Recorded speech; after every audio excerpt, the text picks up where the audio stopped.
Hello and welcome to 20 Tactics with me, the Duke, and I'll be talking about how I write army lists, what I think about, and why I make certain decisions.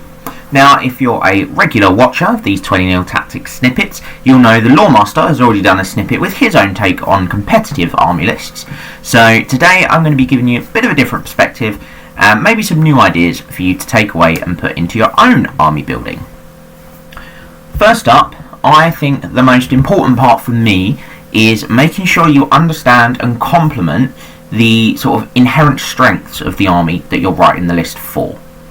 So part of my enjoyment of 8th edition is just the variety in armies and how they work, which pretty much means however you want to play Warhammer, there's almost certainly an army out there that will naturally be better when played that way. So for instance, Wood Elves, clearly a heavily ranged faction which really excels when they can be hyper manoeuvrable. Conversely, Bretonnians are a heavily combat focused faction with comparatively very little ranged threat. You absolutely can play Wood Elves as a combat focused force, and you could play Bretonnians with an almost exclusively ranged troop, but by doing that you're not complementing the main strengths of those armies. That being said, when it can be avoided, I don't think you should just ignore whole sort of mechanics of the game, as it can really hamper the effectiveness of your list. So, dwarves, for example, there's not really a lot you can do about them not having access to magic. You could take an anvil, I probably wouldn't. It's not really going to help your list and will probably hinder it more than it will help it. But to go back to the examples of Wood Elves and Bretonnians again, even in a sort of hyper manoeuvrable ranged focused Wood Elf army, I wouldn't exclude combat units entirely, because well, one, missile and magic damage is unlikely to be able to wipe out whole units all the time, and sometimes the best way to counter something an opponent has is to charge into combat with it. That's why you'll so often see a unit or two of Wild Riders in an otherwise ranged focused Wood Elf army. On the flip side of that, I wouldn't exclude all range damage entirely from a Bretonnian army, because that leaves you vulnerable to things like redirectors or to those hyper manoeuvrable armies that just sort of dance away from your units, keep out of charge arcs, etc. So as much as I think you should always look to build a list based on the inherent strengths of that army, it's also really important to have a bit of balance and to complement that strength, even if the army isn't traditionally very good in that other area. I also think it can be a good idea to think about the overall style of list you want to go for. You may remember a little while ago the Lawmaster did a series of 20 Tactics snippets on the different types of army lists and their strengths, things like MSU, or multiple small units, MAT, multiple aggressive threat, defensive and denial armies, and hammer and anvil armies. Now some of these styles really clearly link up with the inherent strengths of some armies that I've just talked about. So for instance, a hyper manoeuvrable army clearly falls into an MSU style of army, where units are small and you can keep them out of harm's way by getting through those little gaps in the enemy lines. This isn't always the case though, and some of the other inherent strengths of armies don't necessarily have a direct link to a particular style. This isn't a bad thing, and actually often leads to there being many more variations in good competitive lists from that army book. And one of the best examples of that really is the vampire counts. Their strength is the sheer variety in the units that they have available. They've pretty much got a tool for every job, which means they're almost completely unlimited in the style of army that they can do well, with maybe the exception of a defensive army, as they do sort of lack much mid to long range threat. They can absolutely do an MSU style army, for instance, with a lot of their flying units, like small units of Vargeist and Fellbats, as well as Vargolfs and Direwolves. They can do an MAT with things like Hexwraiths and Crypt Horrors.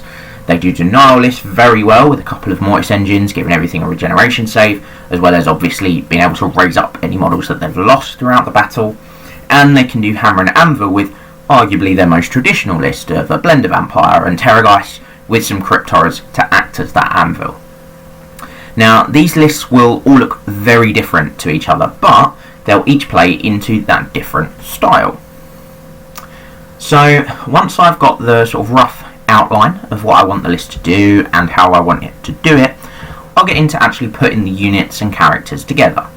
Obviously the exact units that end up in the list will depend on what the overall style of the list is going to be, but as a general rule, I find my lists perform best when the core choices in my army form a core part of the army style. And what I mean by that is, if I choose to go for a denial style of list, for instance, then I want my core units to be difficult to get the points off of. If I go for a hammer and anvil, then ideally I want at least some of my core units to act as either a hammer or an anvil. Your core should always be doing something for you. It shouldn't just be a 25% tax you have to pay that doesn't complement or add to your overall strategy. This is also true of special units, in my opinion. Now, you have the ability to take a lot of these in terms of points, so if you can get both core and special units that align with your core style and strategy, then you're going to have pretty much your entire list aligned with that strategy. Again though, got to remember it's important to balance that core strategy and style with some units that maybe don't perfectly align with it, but rather support it in an area it's not so good at. So, for instance, if I'm taking a hammer and anvil style of list, it's really important that I build into my list some chaff to stop units outmanoeuvring me, getting into positions where I can't bring my hammer to bear, and also that I take some shooting or ranged magical damage to force my opponent to come to me and not allow them to just sit off of my army and damage it from afar. And everything I've said about the types of units that go into my list also goes for characters. You want characters that will either align with or complement your army style. With characters though, you also want to think about how they're going to do what they're going to do and what they need from the rest of your list to do that. So if I stick with the Hammer and Anvil Vampire Counts army as an example, I've said for me that will include a Blender Vampire Lord. Now, there are a few different ways you can build a Blender Vampire Lord. I think all of them would include something like Red Fury, and you're almost certainly going to want a ward save of some description, but once you get into sort of the nitty gritty of it, you know, you could, we'll look at their mount options for instance. You could run them on foot, you could run them on a horse, even on a zombie dragon, and that decision is going to affect the choices that you make, both in terms of the items for that character and the other units in your army. As an example, if I chose to keep my Vampire Lord on foot, he's going to need a unit to go in. I don't really want him just running around on his own. So, to touch back on when I was talking about core units and getting them to do something for you rather than just be attacked, I would likely put him in a relatively large core unit. You know, 30 to 40 skeleton warriors is a popular choice. Whereas, if he was on horseback, I probably wouldn't bother with the skeleton warriors in my core because they don't do anything, or at least they don't do enough without that vampire in there. So, in my core, I'd go for more units of zombies and direwolves to act as chaff, and instead I'd take a unit of black knights, maybe blood knights, if I really wanted to push the boat out, for that vampire to go into.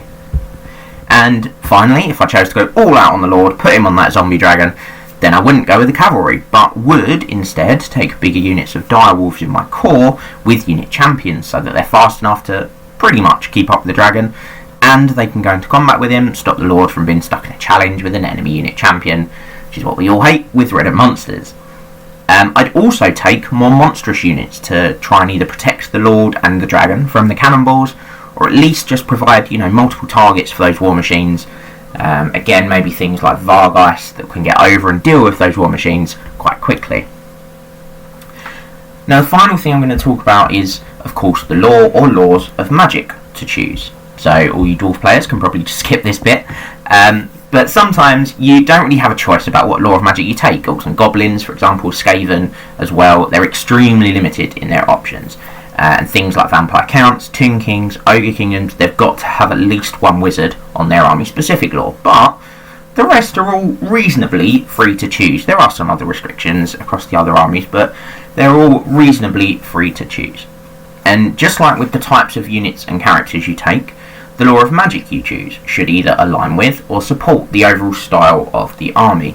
If you've gone for a very defensive army, then you want a long-range, damaging law of magic, something like death, fire, even Law of Heavens can work for this. If you're going for a denial style of list or a hammer and anvil, then you're going to want to make sure your troops are as resilient as possible, both against shooting and in combat.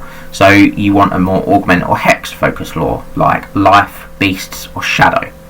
Some laws have enough variety of spells and range to both align with your army style and complement its weaknesses. When this is the case, I would say you should do your very best to get that law into your army in one form or another.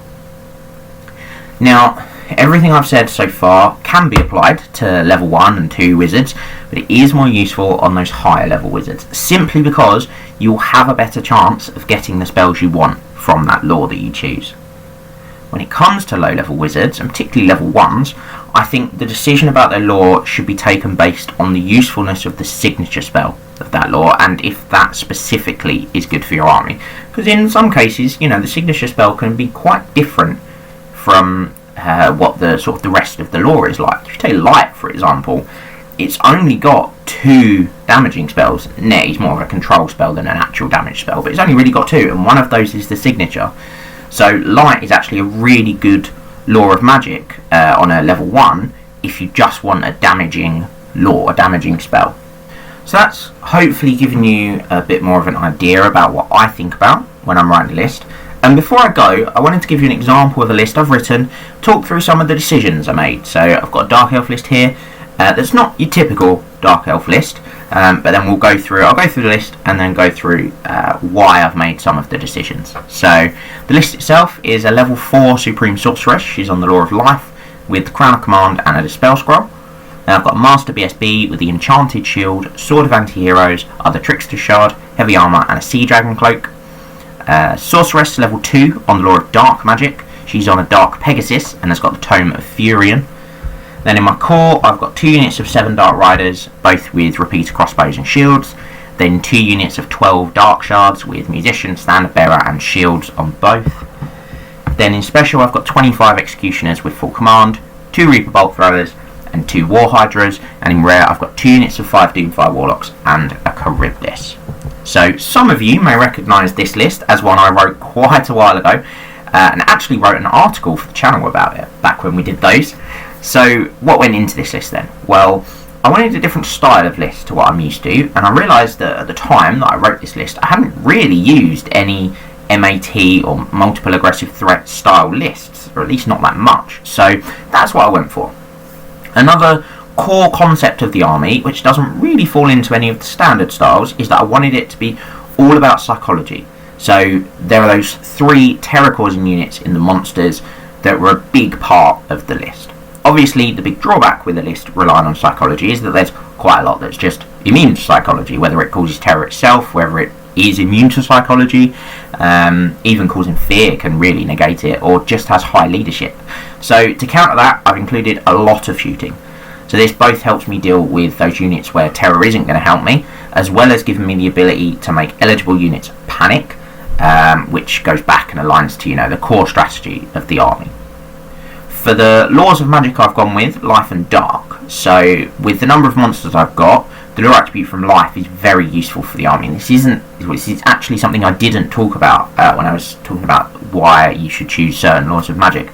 The lore attribute is another really important decision maker, or at least can be. It's not something you should always take into account when you're deciding if you want to take a lore of magic for your army or not, but it's definitely something to keep in mind. And in this list in particular, like I say, with the number of monsters I've got, that attribute from Lore of Life is very, very useful. I also don't have any ward saves on any of my characters, which, because they're very risky, but the signature from Lore of Life being regen, very helpful. And again, the lore attribute, I can give wounds back to them as well, really nice. Now the dark magic, sort of combined with the Tome of Furion on that sorceress, that allows me to guarantee getting the Shroud of Despair spell, which is absolutely crucial to this army performing as well as it can, by not allowing units to use General's Inspiring Presence or the BSB's Hold Your Ground, and dropping units' leadership by 1 as well every time they fail, or a unit within the bubble fails a leadership test. The drawback is that spell is quite short range, so I've had to make the wizard very manoeuvrable, very quick, to make sure that she can get where I need her to be, and I chose to go with Dark Pegasus. Could have gone with just the Dark Steed, because they're fast cav for Dark Elves, obviously, because they're not good enough as they are. But the Dark Pegasus I went with. It makes her a bit tougher, gives her a 3rd wound, which helps with the fact that again she doesn't have a save. She does also have the option still of joining one of the units of fast cavalry if there's a lot of shooting or magic missiles that she's concerned about. And that's why I went with 4 units of those. Gives me lots of options there to sort of jump her around, even just putting her behind one and putting her in hard cover from that sort of traditional shooting. Those fast cav also help you neutralise enemy war machines quickly, which should help to keep the monsters alive as well. So that's sort of all what I thought about writing this list, and generally what I try to think about writing any list. Hopefully you found something in here to take away and think about the next time you're writing a new list, or maybe something you can change in the list you're currently using. But thank you for joining me here on the mustering ground. Make sure you let us know below what goes through your head when you're writing a list, and make sure you head back to the Night of the Realm mustering ground to check out all of our other exclusive content. But for now, we will see you next time. Remember to tag your friends and like, subscribe and share. Then head over to triplecrownwargaming.com and become a Knight of the Realm today. What are you doing, mate? You alright? Do it for Warhammer!